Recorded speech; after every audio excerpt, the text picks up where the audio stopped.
औज़ुबिल्लाहि मिनश्शैतानिर्रजीम बिस्मिल्लाहिर्रहमानिर्रहीम।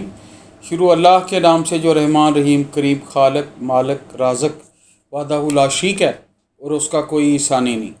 हज़ारों करोड़ों लामतराही दूर सलाम अल्लाह के प्यारे नबी के नाम। दोस्तों, मेरा नाम है ब्रिगेडियर डॉक्टर ताहिर मुआज़ और हमने एक अच्छा सिलसिला शुरू किया हुआ है कि अपने दोस्तों का, अपने बच्चों का, अपने स्टूडेंट्स का हम जवाब देते हैं। सिर्फ जवाब हम उन कमेंट्स का देते हैं जो डायरेक्टली मेरे यूट्यूब चैनल पे आते हैं।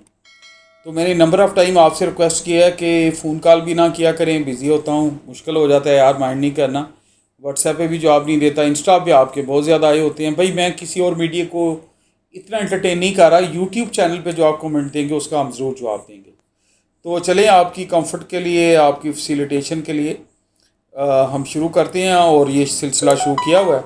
अल्लाह ताला आपको हमेशा कामयाब कामरान करे और आपके लिए बेहतरियाँ पैदा करे और हमारी हम्बल सी एफ़र्ट है, हमें दुआओं में याद रखें। आज का पहला कमेंट है, सर मेरी सेकंड ईयर कंप्लीट हो गई है और MA LLB कर रहा हूँ, तो क्या मैं भी अभी ISSB टेस्ट दूँ या LLB कंप्लीट करके काइंडली रिप्लाई देना प्लीज़। बेटा, ये LLB की एजुकेशन इक्विवेलेंस क्या है मेरे इल्म में इस वक्त नहीं है, फ्रेंकली स्पीकिंग। तो आपने ISSB देनी नहीं है, आपने तो पहले इनिशियल टेस्ट क्लियर करने हैं, तब ISSB की बारी आती है। तो अगर तो आप उस एज में फॉल करते हैं PMA लॉन्ग कोर्स वाली या ग्रेजुएशन कोर्स वाली, LLB अगर इक्वलेंट टू लेट से आपके BA BSc लिया जाता है या FA FSc के मुताबिक भी हो, तो आपकी एज अगर फॉल कर रही है, अगर आप प्री रेक्विजिट में फॉल कर रहे हैं एजुकेशनली, तो आप ज़रूर अप्लाई करें भाई, कोई मसला नहीं। तो ISSB में अपीयर नहीं होते, इनिशियल पहले अप्लाई करते हैं ना, वो आप देखें। मेरा ख्याल है आपने दरमियान में सुन के देखा है, पूरा पढ़ा नहीं। बहरहाल आप अप्लाई करें, अल्लाह फजल करेगा, मेहनत करें। अगला कमेंट है, सर प्लीज़ बताएं, मैं BS मैथ्स कम्युनिकेशन कर रहा हूँ, लास्ट सेमेस्टर है, क्या मैं इसके बाद डायरेक्ट शार्ट सर्विस कमीशन के थ्रू आर्मी में अप्लाई कर सकता हूँ?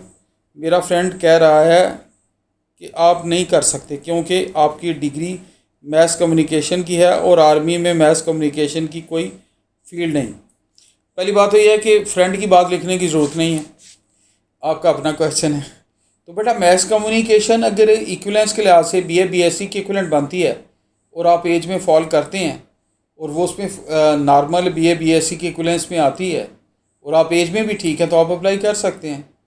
फ्रेंड को तो इस पर्टिकुलर वैकेंसी के लिहाज से आपने देखना है ना।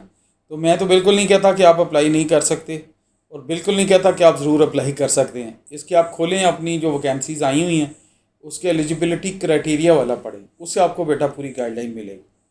ऑफ एंड में बता दूंगा तो वो गलत गाइडेंस होगी।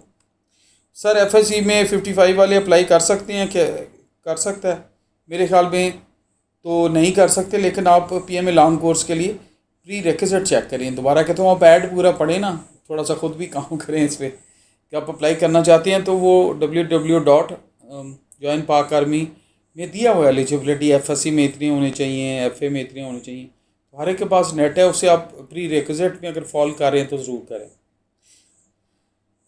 अल्लाह आपको कामयाब करे। नेक्स्ट है, सर क्या diabetic patient short service commission of PF met branch में अप्लाई कर सकते हैं? आप तो बहुत पर्टिकुलर हो गया, मेरा नहीं ख्याल। डायबिटीज़ के लिए आप ना मेडिकल स्पेशलिस्ट से एडवाइस लें, डॉक्टर साहब से जो शुगर या डायबिटीज़ के स्पेशलिस्ट हैं। मेरा नहीं ख्याल, जो मेरे इल्म के मुताबिक, कि डायबिटीज़ वाला बंदा अप्लाई कर सकता है, लेकिन फिर भी ये फाइनल वर्डिक्ट नहीं। आप रेलिवेंट बंदे से, डॉक्टर साहब से ज़रूर गाइडलाइन लें, इस मौजूद पर मशवरा करें। अपॉइंटमेंट लेके PF अस्पताल या CMH में डॉक्टर साहब जो हैं मेडिकल स्पेशलिस्ट, उनसे मिल लें, वो आपको गाइड कर देंगे।